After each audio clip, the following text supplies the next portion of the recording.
Bazoum, comme à ses habitudes, s'est cru en devoir de sortir pour s'attaquer à l'opposition en général et en particulier aux principaux leaders de l'opposition, notamment à Mamadou et Maman Ousmane. Mais avant, je m'ai fait remarquer que dans son intervention, il avait qualifié notre opposition d'une opposition grossière, qui passe tout le temps à dire des choses insensées. Je pense que les Nigériens nous ont suivis pendant ces 5 ans et ils ont su remarquer l'attitude de l'opposition, en tout cas en ce qui concerne les débats, en ce qui concerne des points de presse qu'ils animent. Nous sommes rendus à l'évidence qu'au niveau du PNDS, les gens ont pris une certaine option qui consiste véritablement à avoir des attitudes grossières. Rappelez-vous du dernier point de presse animé par leur secrétaire à la communication, Hirosani, sur la télé Labari, où il a eu à traiter les gens de l'opposition de cons. Nous estimons que le débat n'est pas à ce niveau et que pour nous, nous sommes rendus à l'évidence qu'au niveau de du PNDS, il y a beaucoup plus d'intellectuels que d'intelligents. Parce qu'il y a une différence fondamentale entre être un intellectuel, celui-là qui consacre son esprit à des activités, qui consacre son temps à ces activités de l'esprit, qui a un goût prononcé pour les choses de l'esprit, qu'un intelligent, celui-là qui a la faculté de connaître et de comprendre. Et il se trouve que, malgré qu'ils se caractérisent comme un parti d'illimis, il y a beaucoup plus chez eux, véritablement, d'intellectuels que de personnes intelligentes. Et cela se remarque à travers le propos de Bazoum lui-même. Il s'est apaisanti sur plusieurs points. Nous allons nous intéresser à 3 à 4 points. D'abord, en ce qui concerne la presse qu'il appelle la presse de l'opposition, qu'ils ont déjà traité d'ennemis. J'aimerais apporter véritablement notre soutien, le soutien du FPR, de l'ARDR, à cette presse vigilante, gardienne de la démocratie, qui se consacre à la défense de l'état de droit. Et nous pensons que Bazoum doit se regarder dans le miroir. Lui qui s'est servi de la presse en certain moment pour nous attaquer pendant la Ve République. Mais ce qui est dramatique, c'est qu'aujourd'hui, au-delà de la désarticulation du tissu social, de la cellule familiale, parce qu'ils ont désarticulé les partis politiques en opposant les militants entre eux-mêmes, en opposant des membres de famille entre eux, aujourd'hui, ils opposent l'opposition à des institutions de la République, notamment la police. J'aimerais rassurer Bazoum que pour nous, la police est une police nationale. J'ai le sentiment qu'il a tendance à confondre la police nigérienne aux vigiles du PNDS ou aux Yambanga du PNDS chargés d'assurer leur sécurité pendant leurs manifestations. Pour nous, il y a une police nationale et cette police-là, nous pensons qu'elle est payée avec l'argent des contribuables. Et de tous, en tout cas en grande de l'opposition, nous avons des parents de la police.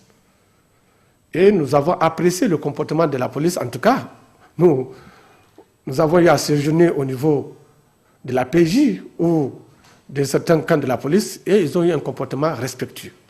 Seulement, les Bazoum veulent instrumentaliser la police. C'est pourquoi nous appelons à la conscience de la police pour qu'elle ne se laisse pas instrumentaliser par des individus comme Bazoum ou bien comme Massaoudou. La presse, comme je l'ai dit, nous l'encourageons dans son travail parce que pour les Bazoum, une presse qui ne critique pas l'opposition, une presse qui n'est pas contre l'opposition n'est pas une bonne presse.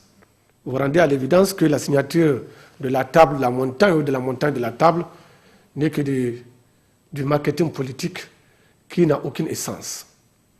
J'aimerais donc vraiment rassurer nos amis de la presse que nous sommes avec eux. Bazoum nous dit qu'ils n'ont jamais été violents.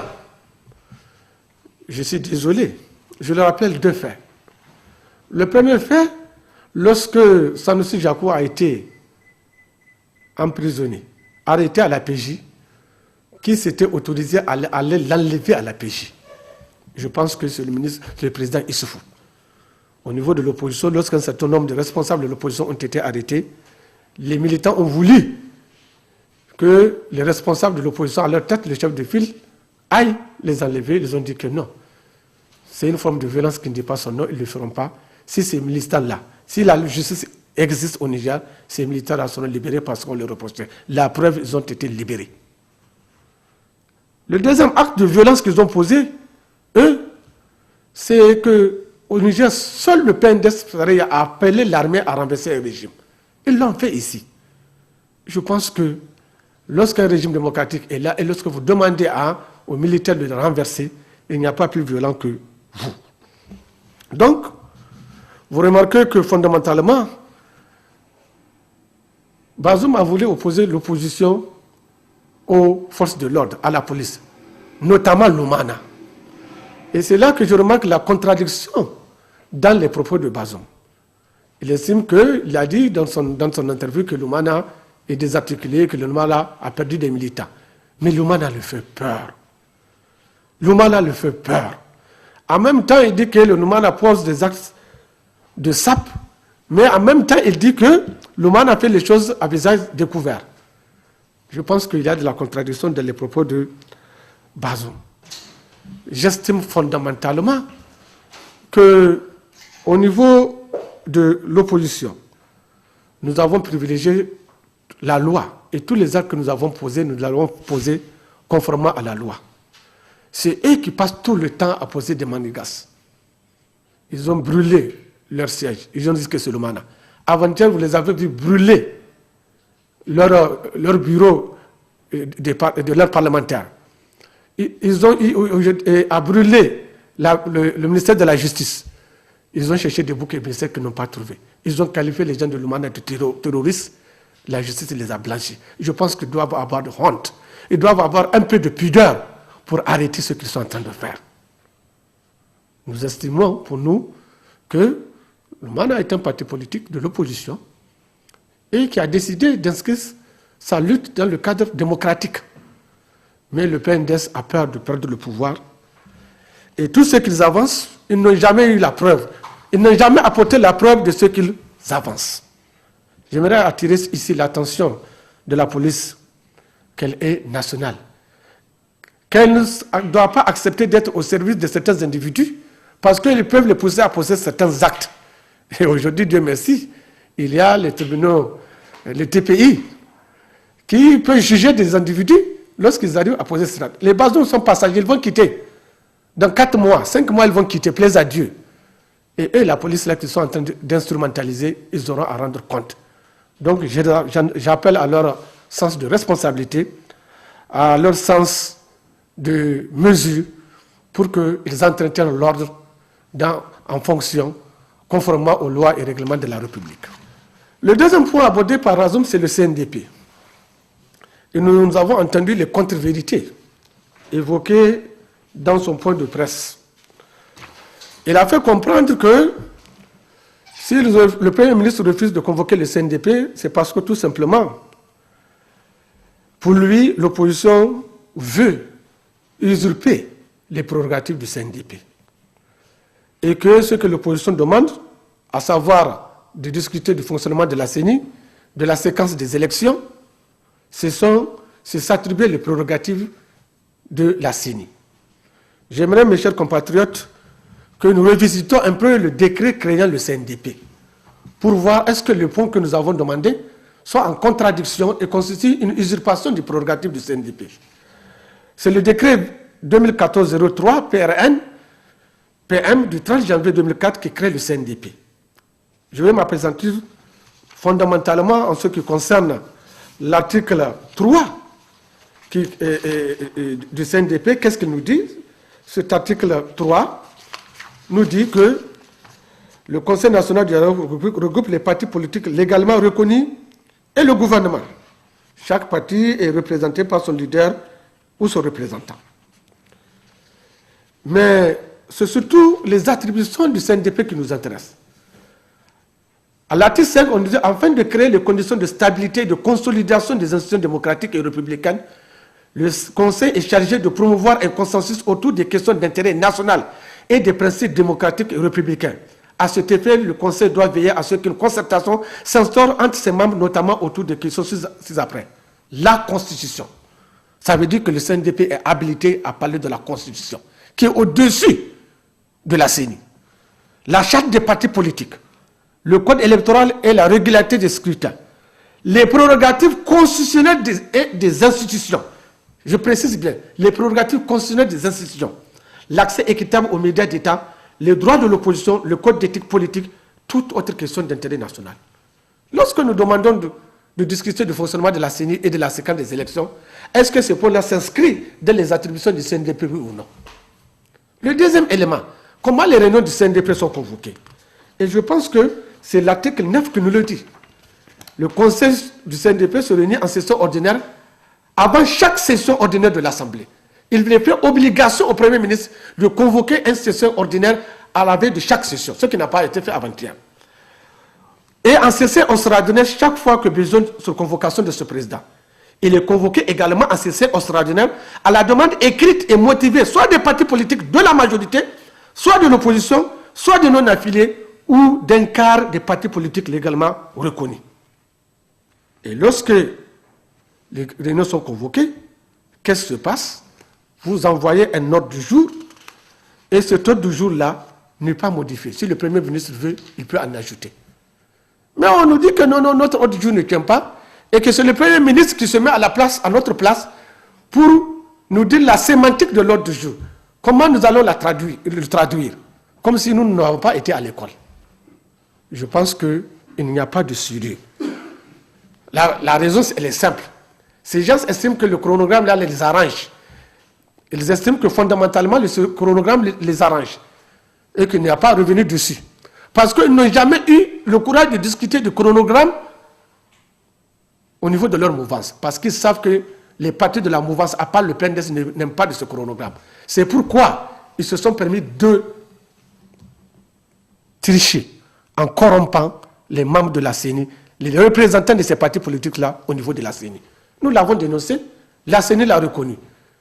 Et ça pose le problème du fonctionnement de la CENI. Malgré que la CENI a reconnu cette histoire, jusqu'à présent, la CENI, le bureau de la CENI est incapable de prendre une décision conformément au règlement intérieur qui dit que lorsque déjà d'acte se pose, il faut remplacer ce représentant. Il ne peut pas le remplacer à cause d'une seule personne, le représentant du PNDS Tareya. Mais vous conviendrez avec nous que si ces actes-là ont été posés par les représentants de l'opposition, depuis longtemps, la CENI aurait pris ces décisions. Voilà pourquoi nous disons que la CENI a un problème. Elle n'est pas indépendante. Pendant un mois, ils ont mis une commission disciplinaire qui n'arrive pas à décider. Le deuxième acte, nous disons le fonctionnement de la CENI, il y a un problème qui se pose à nous. Pourquoi? Parce que parmi les 15 membres du bureau élargi, nous n'avons qu'un seul représentant. Vous pensez que nous allons cautionner cela? Voilà les choses que nous avons demandé de discuter au niveau du CNDP. Est-ce un drame cela? Ils n'en veulent pas parce que le président de la République a dit qu'il n'en veut pas. Et il a instruit le Premier ministre de ne pas le faire. Mais nous disons et nous le répétons, nous leur imposerons le dialogue politique. L'autre aspect, c'est par rapport à l'audit du fichier. J'aimerais dire que ce audit-là, nous sommes tombés dessus, nous sommes tombés d'accord dessus au niveau de la réunion du CNF. Mais nos préoccupations sont partagées à ce niveau parce que tout simplement, quand nous demandons l'audit, nous savons pourquoi nous le demandons. Aujourd'hui, on nous a fait savoir que l'affichage est en train d'être fait. Mais nous avons des informations, notamment par exemple à Dosso, on nous apprend que dans le traitement, c'est ces mineurs de 11 à 12 ans non émancipés qui sont en train d'être traités, dont les noms ont été saisis. Des chefs de village à qui on attribue 5 à 9 femmes. Je pense que mes parents de Dosso sont des musulmans et savent que la religion musulmane ne permet pas d'avoir plus de 4 femmes. Mais sur le fichier, vous trouvez des chefs de village qui ont 5 à 9 femmes. Vous croyez que ces choses-là, nous allons les accepter? Mais choses beaucoup plus graves. À Maradi, par exemple, à la commune 2, il y a 14 bureaux de vote qui ne sont pas parvenus. À Difa, il y a 15 bureaux de vote qui ne sont pas parvenus. Et quand on a fait l'état de lieu, ces 15 bureaux de vote concernent les fiefs du MNSD, notamment chez le député Lamido. Il doit s'en soucier parce que, véritablement, les listes de sa commune, où il a eu, sur les 11 conseillers de sa commune, il a ramassé les 11 conseillers. Voilà ce que les gens du PNDS ne veulent pas. C'est pourquoi, coûte que coûte, ils cherchent à semer la confusion au niveau du fichier. Et voilà ce que nous dénonçons. Et nous avons demandé d'auditer. Et nous savons pourquoi nous l'avons dit. Mais ce qui nous intéressera, c'est surtout cette affaire de Hama et de Maman Ousmane. Bazoum s'était apaisanti à s'attaquer à Hama Amadou et à Maman Ousmane. Au niveau de l'opposition, si vous avez remarqué, nous n'avons jamais voulu nous intéresser à l'affaire de ce qu'on appelle les enfants importés. Nous avons estimé que c'est une affaire judiciaire, c'est parti devant la justice et la justice va traiter cela. Mais nous savons que c'est une affaire politique. Et à la fin, aujourd'hui, on sera à l'évidence que c'est une affaire politique. Ce n'est pas une affaire judiciaire. Et tout cela rentre dans une seule optique, le concassage des partis politiques et la perspective d'ouvrir le boulevard à Issoufou Mamadou en 2016. Prenons le cas Hama. Vous vous rappelez, c'est avec Hama que l'ARN a été créé. Rappelez-vous, en 2011, lorsque l'ARN a été créé, les mots de Bazoum et de Massaoudou par rapport à Hama, ce sont des insultes. Ils l'ont traité de tous les mots. Une semaine après, Hama a quitté l'ARN pour aller vers le président Issoufou. Qu'est-ce qui se passe? Hama est devenu un dieu. Ils l'ont déifié. En 2013, quand Hama a décidé de les quitter, parce qu'il sait qu'ils ne sont pas des gens fiables, la chose a repris encore de plus belle. Il n'y a pas de constance dans le comportement de ces gens. Alors, qu'est-ce qu'il faut faire en 2013? Il faut trouver les conditions pour affaiblir Hama. Parce que qu'on le veuille ou pas, nous sommes conscients que quand tu es avec Hama Amadou, soit il devient président de la République ou bien il t'aide à devenir président de la République. Nous, on est conscients de cela. Quand tu le veuilles ou pas, c'est une réalité. L'Oumana peut être avoir la présidence de la République ou vous aider à avoir la présidence de la République. C'est pourquoi nous l'avons cherché en 2011 à aller avec les RN. Et c'est pourquoi après, à l'opposition, nous l'avons cherché. Nous sommes conscients de cela. Mais eux, ils disent que Hama ne mérite absolument rien, son parti est faible. Mais ils cherchent à concasser son parti. C'est pourquoi ils ont inventé cette histoire de bébé importé. Nous sommes partis à la justice. En première instance, on les a dit que non, ça ne tient pas la route. Ils sont partis en appel. L'appel dit qu'il rejette la décision de la première instance. Ils sont partis en cassation. Mais nom de Dieu. À partir du moment où l'affaire est entre les mains de la justice, pourquoi vous n'allez pas laisser la justice? La preuve, vous ne pouvez pas laisser la justice parce que ce n'est pas une affaire entre la justice et Hama Amadou. C'est entre le PNDS et Hama Amadou. Voilà la vérité. Il faut affaiblir Hama Amadou. Et Bazoum a dit dans son interview que Hama Amadou, le parti est désarticulé. Mais si le parti est désarticulé, pourquoi chaque fois ce parti-là constitue pour vous une phobie? Tout ce qui se passe, c'est l'Oumana. C'est l'Oumana, des terroristes, des brûleurs de pneus, etc., etc. Et Bazoum dit qu'ils ont les preuves. Mais sortez les preuves. Si vous avez les preuves, sortez les preuves. Vous les avez appelés les Somalis au téléphone. Pour la première fois au Niger, on appelle un terroriste au téléphone pour qu'il vienne se présenter devant la police. Ils sont présentés. La justice les a blanchis. Les événements du 17 janvier, on nous a dit que nous sommes dedans. La police nous a blanchis. Comment dire, l'incendie du siège du PNDS, on a dit c'est l'Oumana. La justice, mais en fin de compte, ils n'ont pas honte. Il faut qu'ils arrêtent un peu. En vérité, c'est quoi? Ceux qui ont peur de Hama Amadou. Voilà la vérité. Et j'ai entendu que Bazoum a lancé un défi. Il dit que Hama Amadou ne viendra pas. Hama Amadou viendra. Mais je changeais de démarche. À partir du moment où la justice ne nous a plus donné raison au point de vue judiciaire, il faut trouver notre alibi. Et c'est là que tu vas mettre encore la police en contribution. En quoi faisant? Vous savez, quand vous regardez fondamentalement la Constitution, les conditions dans lesquelles vous devenez candidat, il est question de moralité. Quand ils ont vu que la justice, au point de vue judiciaire, ne gagne pas, ils ont mis un journal en contribution pour dire que non, pour que Hama soit candidat, il faut que le 6 mois il soit à Niamey. Ça n'a jamais été écrit dans les textes. Ils ont laissé tomber ça. Après, ils sont tombés dans l'idée, Hama ne viendra pas, il y a un mandat international contre lui. Hama va être à Niamey, il l'a dit. Et nous l'avons confirmé hier. Hama sera à Niamey. Maintenant, qu'est-ce qu'il leur faut trouver? C'est véritablement cette histoire de moralité. Cette histoire de moralité. Parce que qu'est-ce qu'on dit? Qu'est-ce que la loi dit? La loi nous dit que pour l'élection du président de la République, voilà ce que la loi dit. Nul n'est éligible à la présidence de la République s'il ne joue d'un bon état de santé physique et mentale. Et ainsi que d'une bonne moralité attestée par les services compétents. Les services compétents, c'est qui? C'est la police. Ils veulent instrumentaliser la police pour que la police crée un papier sur Hama pour dire que Hama n'a pas une bonne moralité. Mais on va parler de la moralité de Bazoum, de Massaoud et des autres. Et comme ils ont avec eux leur fameuse cour constitutionnelle, la police fait son rapport, ça arrive à la cour rejette. Et Hama ne sera pas candidat. Mais ils sont en train de rêver. Voilà le seul argument qui les reste. Hama a quitté Niamey. Nous la remercions, nous la sommes reconnaissants au niveau de l'ARDR. Parce que tout simplement, s'il était resté, il va avoir des casses. Il va avoir beaucoup de choses, nous savons.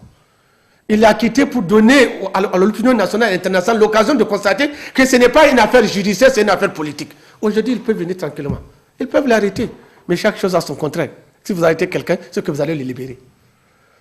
Donc, Bazoum ou Massaoudou, vraiment, arrête de se constituer en procureur de la République ou en président du tribunal de la Cour de cassation ou de la Cour d'appel. Non.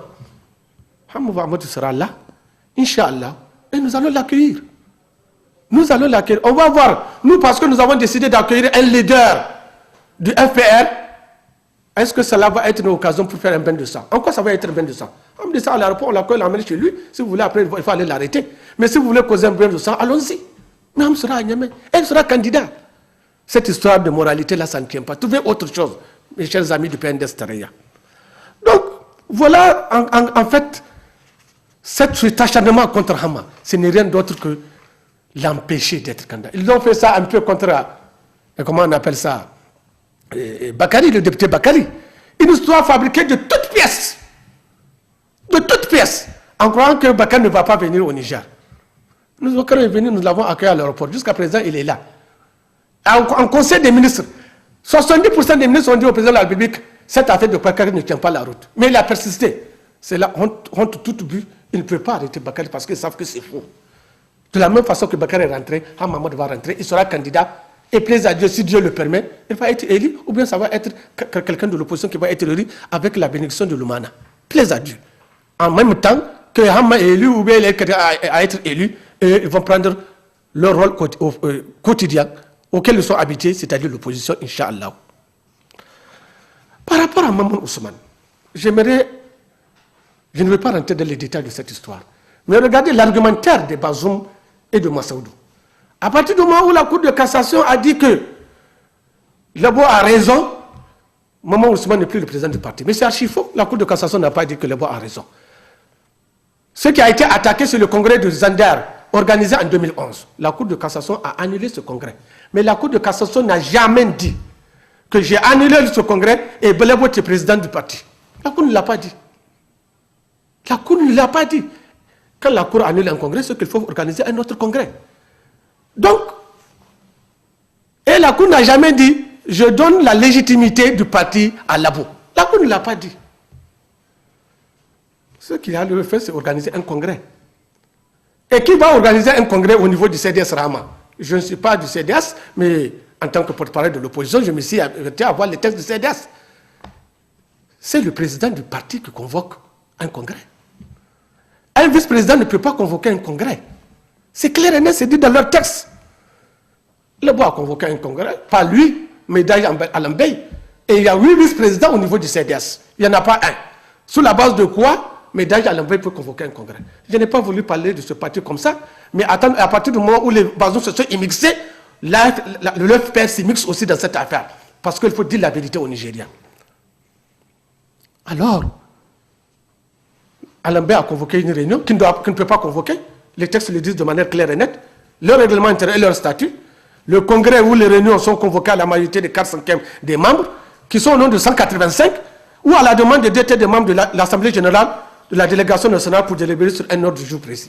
Il en est même du congrès. Là-bas a convoqué, il a fait son congrès. Le congrès est fini.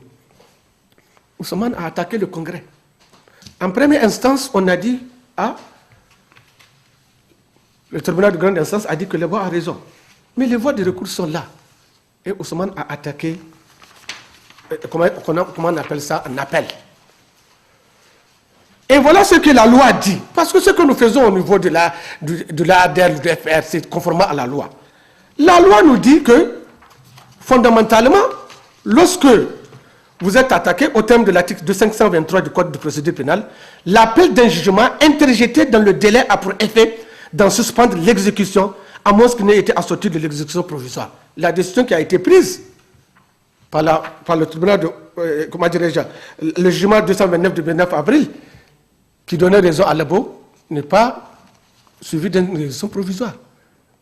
Et lorsque vous faites l'exécution provisoire, qu'est-ce qui se passe? Vous revenez à la situation ante. Et je vais vous faire une révélation. Il y a eu le colloque international sur le juge constitutionnel. J'y étais pendant les 3 jours. Et par hasard, je causais sur la même table pendant le déjeuner avec un conseiller de la Cour constitutionnelle. Il m'entend, il l'a dit devant témoin. En causant, on a parlé de congrès. On dit que Lebo va faire un congrès d'investiture. Mais ce responsable de la Cour constitutionnelle dit que mais non, sur la base de quoi Lebo va faire un congrès d'investiture? Il n'a pas qualité. J'ai dit pourquoi? Il dit non. À partir du moment où Ousmane a attaqué le congrès, c'est un appel, il n'a pas ce pouvoir. J'ai dit mais pourtant, ce sont les partisans de Lebo qui sont représentés, qui sont dans le CNF, dans le CNDP. Il dit mais ils n'ont pas ce droit, ils sont en train de violer la loi. C'est un membre de la Cour constitutionnelle que nous avons récusé, qui a eu le courage hors micro de dire cela. Il m'entend. Il l'a dit. S'il faut de la polémique, je peux donner le nom et je peux donner les témoins devant lesquels il l'a dit. Donc, vous voyez, et ils savent, les gens du PNDF le savent. Ils savent que véritablement c'est cela. Mais ils persistent et signent. Ceux de la mauvaise foi ont la mauvaise foi est une attitude consciente. Ils savent que ce qu'ils sont en train de faire, c'est du faux, mais ils persistent à le faire. Aujourd'hui, à ce jour, il n'y a aucun acte juridique qui empêchera Maman Ousmane et Ham Mamadou d'être candidats aux élections présidentielles de 2016. C'est de cela qu'ils ont peur. Et leurs ambitions se sont effritées parce qu'ils avaient pensé qu'ils allaient désarticuler les partis de l'opposition et avoir la caution de tous les partis de la MRN pour passer au premier tour. Vous avez entendu hier Bazoum, lorsqu'il a parlé, il a tâtonné. Il admet aujourd'hui que véritablement, ils ne peuvent pas passer au premier tour. Mais il ne passera même pas au second tour. Pour nous, même si on garde ce calendrier, ce chronogramme, le 23 février, c'est le 23, c'est le premier tour, non? Ou le 21. En tout cas, à cette date-là, à 19h30, à 20h, Maman Youssouf et Bazoum doivent considérer qu'ils ont perdu le pouvoir. Parce que les adultes vont le perdre. Parce qu'ils auront en face, ils vont aller au second tour. Et au second tour, on aura en face de toute la classe politique nigérienne. Même Michel Moukoué qui a l'habitude de les suivre ne les suivra pas. Parce que ces militants ne l'accepteront pas. Et je suis surpris, j'ai entendu un jeune homme qui se réclame, un de mes anciens élèves, qui se réclame de l'aile, Abdel Labo, s'attaquer à Gina, le secrétaire général du CDS Rahma. Mais ce jeune homme, je le plains. Parce qu'avant-hier, au Maoré, devant témoin, il a eu à m'avouer en me disant que les gens du PNDS sont des traîtres, qu'ils ont trahi, qu'ils vont retourner dans leur maison. J'ai dit, revenez, on vous accueille. Ce que j'aimerais dire aux amis du PNDS, il faut qu'ils se regardent un peu. Les gens sont en train de tromper. Personne n'est avec eux. Personne. Même leurs femmes, même leurs épouses. Donc, cette fixation contre l'Oumana n'est rien d'autre que de la peur. De la peur pour perdre les élections. Ils vont les perdre. Ils vont le perdre. Hamou sera à Niamey. Nous allons l'accueillir. S'il y a bien de sens, ce sera de leur fait. Parce que nous allons accueillir un de nos leaders. S'ils décident qu'on ne l'accueille pas, ils vont mettre le feu, libre à eux. Mais nous allons l'accueillir. Maman Ousmane, jusqu'à preuve du contraire, il est le président légitime du CDS Rahma. Aucun acte juridique ne l'empêche de présider aux destinées du CDS. Et s'il veut être candidat aux élections, selon le vœu de ses militants, qu'il en soit ainsi. Maintenant, j'aimerais en finir très rapidement avec cette histoire de haute trahison. J'ai entendu Bazoum dire que nous avons décidé au niveau de l'opposition de ne pas poser. C'est faux. Il a menti. J'ai dit qu'il a menti. Au niveau de l'opposition, nous allons poser cette requête de haute trahison contre le président de la République. En réalité, son problème, c'est quoi? Ceux qui ont peur. Ils ont peur. Parce qu'ils savent que, en donnant l'ordre à la douane de restituer les 9 milliards aux trafiquants de devises, le président de la République et le Premier ministre et le ministre des Finances ont violé la Constitution.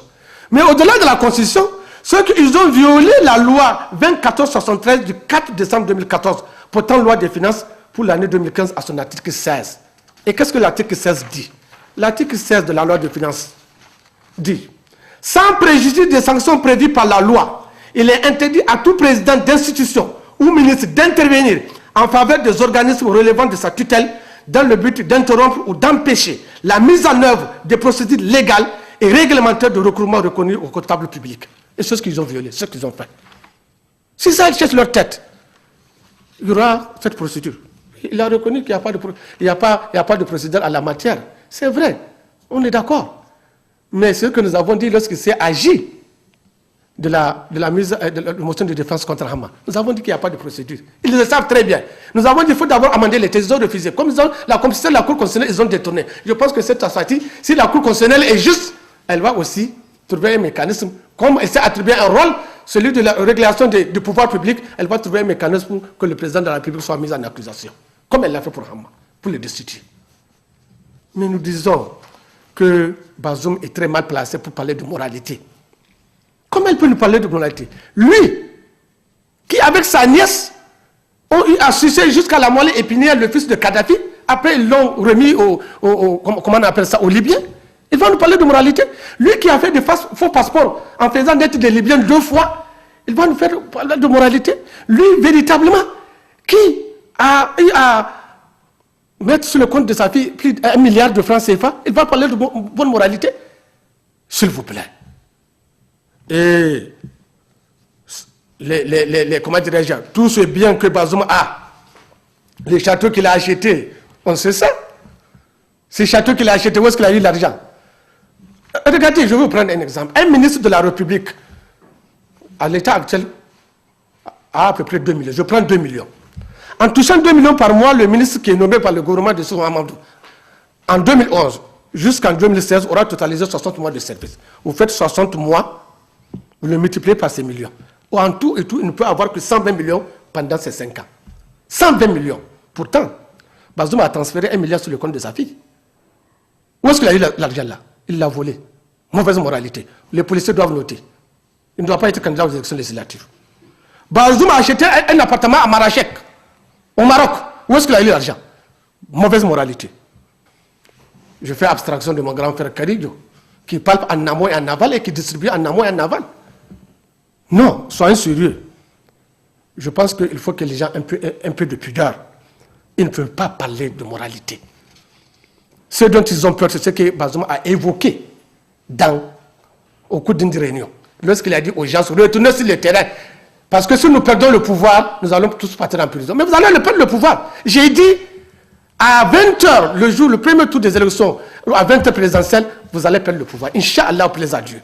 Quel est le Nigérien qui va accepter? Mais vos partisans ne vont pas voter pour vous parce que vous êtes en train de les martyriser. C'est ça le drame. Mes chers amis, c'est à cause de tout cela. C'est à cause de tout cela que nous avons décidé au niveau du FPR de soutenir les manifestations de l'opposition. Et cette manifestation, nous allons les faire conformément à la loi. Nous avons fait une demande. Nous avons fait ce qu'on appelle une déclaration préalable. Parce que ce soit bien entendu, il n'y a pas de demande lorsque vous voulez faire une marche de protestation par rapport à une décision. Il n'y a pas de... On ne demande pas une autorisation. On informe l'autorité.